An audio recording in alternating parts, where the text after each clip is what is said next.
Try to make sure this mic's good.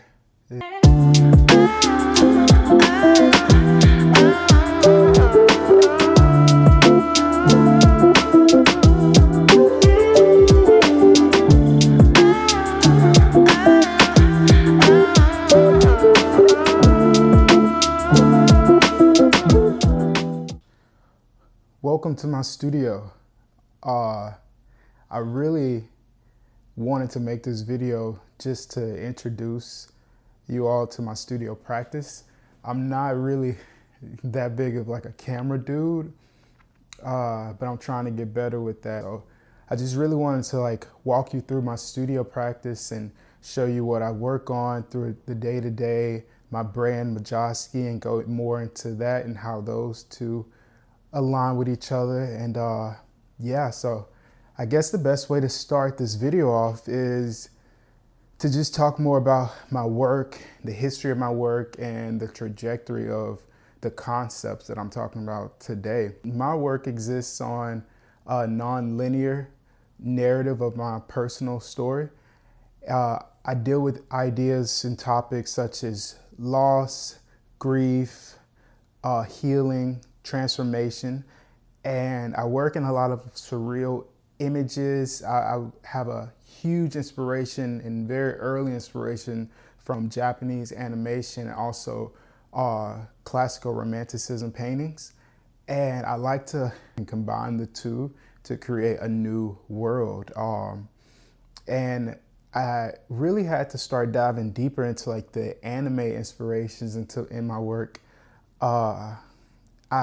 It took me a second to realize what about anime was so important to me, not only in my paintings, but in my life. And I understand now that, you know, as I was a young boy watching these heroes in these shows go from, you know, the bottom of the barrel, the underdog, and through hard work, exceeding in their crafts, the magic, the power scaling, it was all like just amazing to me, and thinking about this personal power that we all have in ourselves and this inner energy that we all have in ourselves. And for me, as someone who grew up in the South, I'm originally from Alabama, but growing up in that deep South, racism, bigotry, discrimination were things that I, like many of my other friends and family, dealt with from an early age. And I think a lot of those feelings of feeling less than and not fully a person stuck with me. And, you know, it manifested itself in different ways, such as like self-improvement, what was really just a disguised insecurity. And so I think a lot of my work nowadays, I show these divine otherworldly beings to subvert that narrative that, you know, African Americans or minorities are less than, or, you know, and I want to really show the power in each and every one of us. So a lot of my work deals with ideas of this, and I get these divine figures that come from my imagination. And I like to think about escapism a lot in my work as well. I don't think about escapism in terms of running away from a problem.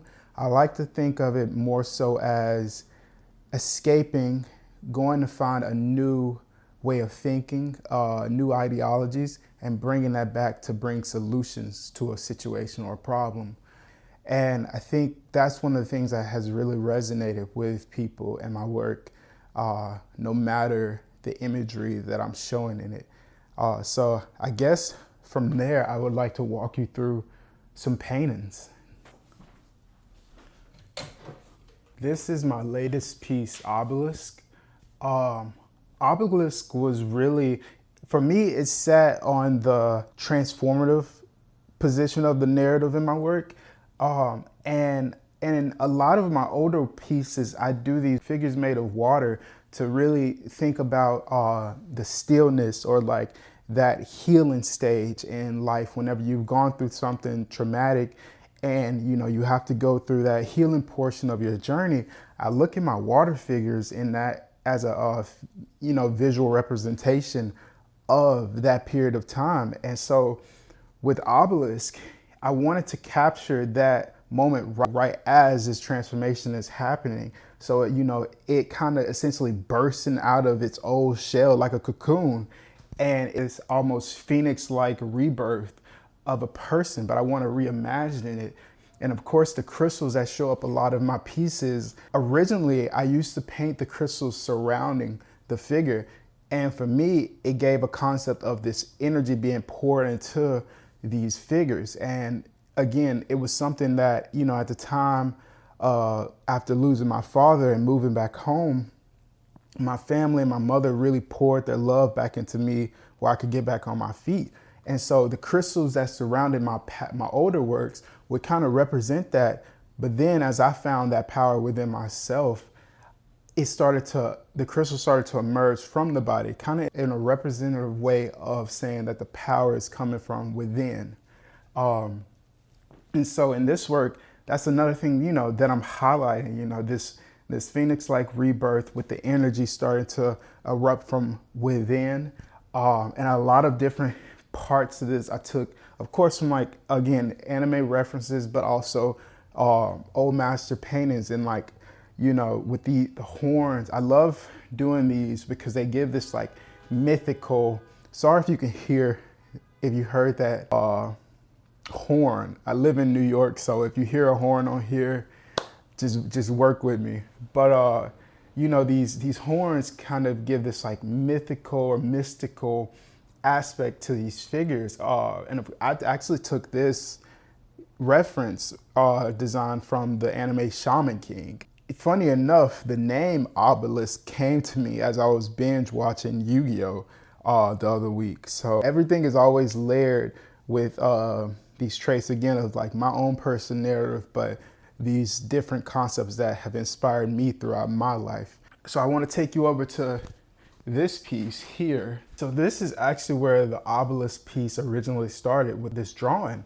I've always drawn, but in recent years, I've kind of gotten further away from the drawing aspect of my practice.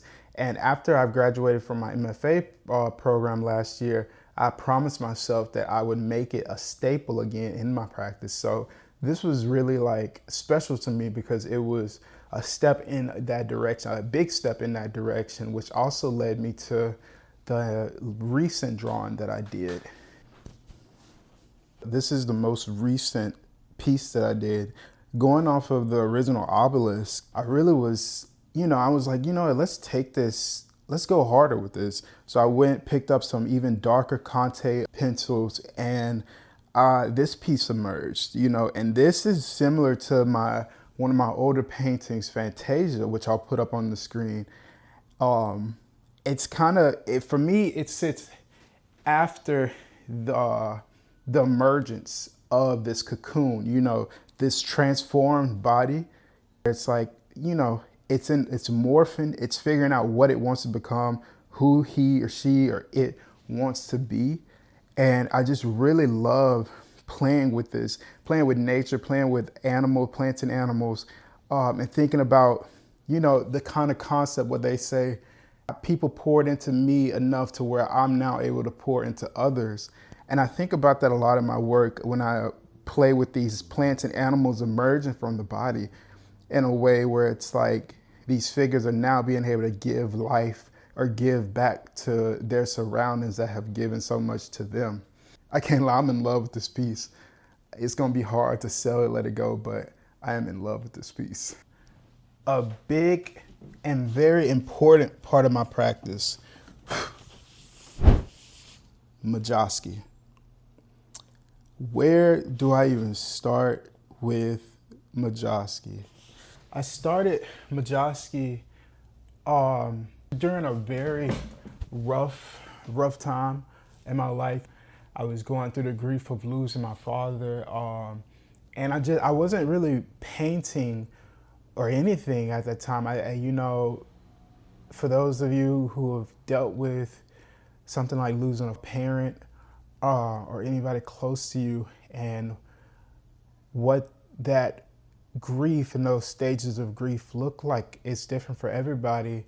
And for me, I had just put it off for a long time until it came just crashing down on me. And I'm a very spiritual person, and I feel like when there's something to be done, there's work to be done, the universe or God, they will block things so that you go through what you need to go through and become better on the other side. And I feel like at that time in my life, that's what I was going through, you know. It was just a very rough time, and it was like I couldn't escape the pain anymore.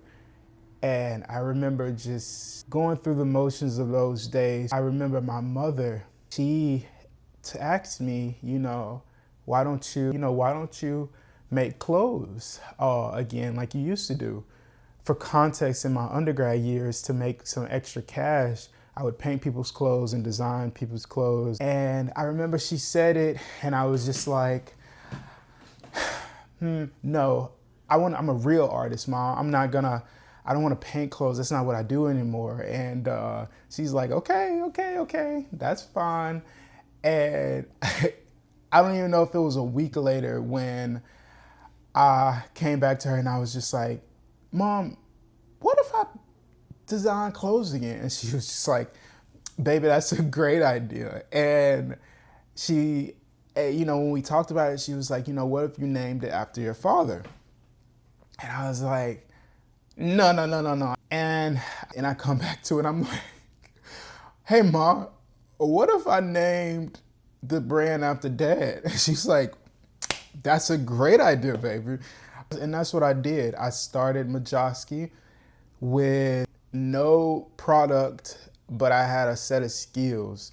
And I would take the t-shirts, Photoshop the images on the t-shirts, and then I would put them up for pre-order and purchase the t-shirts, purchase the screen print images or heat press images, and I would put them together. I would get them out.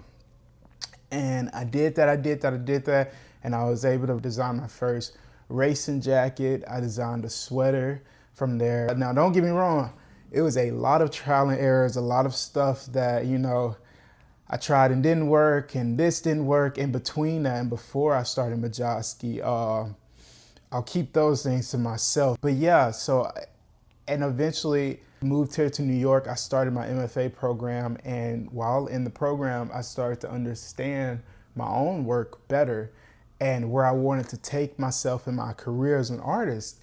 And that's when I developed my first sculptural collectible product for Mijoshski, and it's the Spirit of Healing. This was so iconic because I've always been obsessed with collecting figurines. I've been obsessed with people like Cause and Daniel Arsham, how they go about the business aspect of their career. And I know that, hear me out, I know that people don't want to talk about business and art, and I can respect that. I think it's a time and a place to talk about things like that.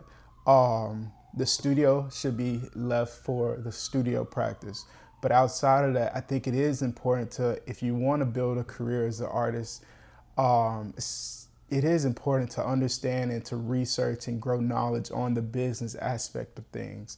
But that's for another video. We'll stick here. But yeah, so the Spirit of Healing was my first sculptural collectible for Mijoshski. And it really was just a way to embody more of the ideas and the concepts that I talk about in my own work, but in the 3D space.